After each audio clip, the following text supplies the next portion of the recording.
জামাতের পক্ষ থেকে আমি মোহাম্মদ শাহিনুর আলম দাঁড়িপাল্লা প্রতীকের প্রার্থী হিসেবে আজকে মনোনয়নপত্র দাখিল করেছি।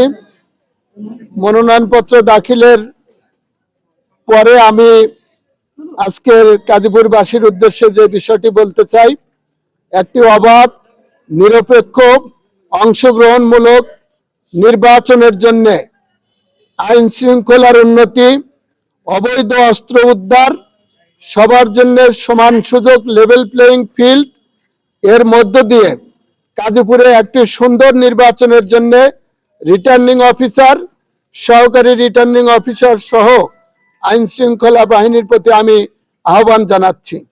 আমি গাজীপুরের সর্বস্তরের মানুষের দোয়া, সমর্থন, সহযোগিতা কামনা করি। ইতিমধ্যেই ভোটারদের কাছে যাওয়ার পরে আমি তাদের চোখে মুখে যে দৃশ্য দেখেছি, আগামী জাতীয় নির্বাচন অবাধ নিরপেক্ষ হলে এই নির্বাচনে গাজীপুর থেকে জামায়াতে ইসলামী মনোনীত প্রার্থী হিসেবে দাঁড়িপাল্লা প্রতীক নিয়ে আমি বিপুল ভোটের ব্যবধানে বিজয়ী হব ইনশাআল্লাহ। আপনাদের সার্বিক সহযোগিতা কামনা করি।